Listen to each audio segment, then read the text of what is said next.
கடலுக்கு நடுவே ஒரு தேவாலயம். குமரியில் டூரிஸ்டுகளை சுண்டி இழுக்கும் சீக்ரெட் ஸ்பாட்டை பற்றி பார்க்கலாமா வாங்க. என்னென்னு சொல்லி பார்த்தீங்கன்னா, கன்னியாகுமரின்னு சொன்னாலே விவேகானந்தர் பாறையும் திருவள்ளுவர் சிலையும் தான் எல்லாருக்குமே முதல்ல வந்து நினைவுக்கு வரும்.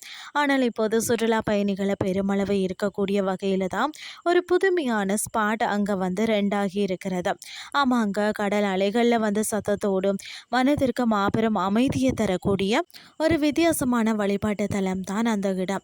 விடுமுறை நாட்களில் பார்த்தீங்கன்னா குடும்பத்தோடு சென்று ரிலாக்ஸ் செய்ய ஒரு சூப்பரான இடத்தை தேடுபவர்களுக்கு இந்த புதிய லொக்கேஷன் ஒரு அட்டகாசமான வரப்பிரசாதமாக அமைந்துள்ளது. அது எந்த இடம், அது எங்கே இருக்குது அப்படின்னு சொல்லி நாம் பார்க்கலாம். கன்னியாகுமரி மாவட்டத்தில் உள்ள தேங்காய்பட்டணம் அருகே வந்து இணையம் வந்து அந்த கெலன் நகர் கடற்கரையில் தான் இந்த அற்புதமான படகு தேவாலயம் அமைந்துள்ளதா.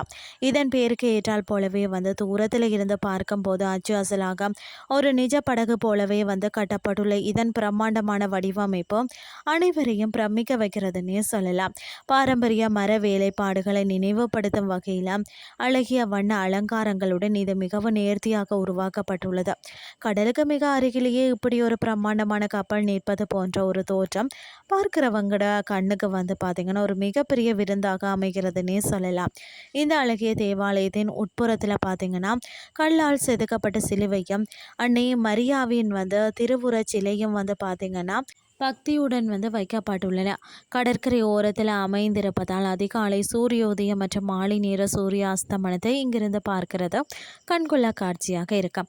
இதனாலேயே புகைப்பட கலைஞர்களும் இன்ஸ்டாகிராம் ரீல்ஸ் எடுக்கிறவங்கெல்லாம் வந்து இது மிகவும் பிடித்தமான ஒரு சொர்க்கமாக மாறிவிட்டது.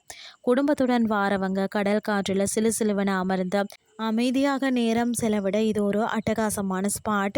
எந்த ஒரு இரைச்சலும் இல்லாமல் இயற்கை அன்னை தாளாட்டும் இந்த இடம் மன அழுத்தத்தை முழுமையாக குறைத்து விடும்னே சொல்லலாம். கன்னியாகுமரி பக்கம் வந்து சுற்றுலா சென்றீங்கன்னு சொன்னால் வழக்கமான இடங்களை மட்டும் பார்க்காமல் இந்த மாதிரி வித்தியாசமான ஒரு போர்ட் சர்ச் அமைப்பை வந்து கட்டாயம் ஒரு முறை நேரில் சென்று பார்வையிடலாம். இயற்கையின் அழகும் கட்டிடக்கலையின் புதுமையும் ஒருங்கே அமைந்த இந்த இடம் உங்களுக்கு ஒரு புதிய அமைதியான அனுபவத்தை கொடுக்கும்னே சொல்லலாம். இன்றைய கிறிஸ்டி உங்களுக்கு வந்து பிரயோசனமாக அமைஞ்சிருக்கும்னு சொல்லி நானும் நம்புகிறேன். இதே மாதிரி மற்றும் ஒரு கிறிஸ்டின் வாயிலாக உங்களை சந்திக்கிறேன். நன்றி.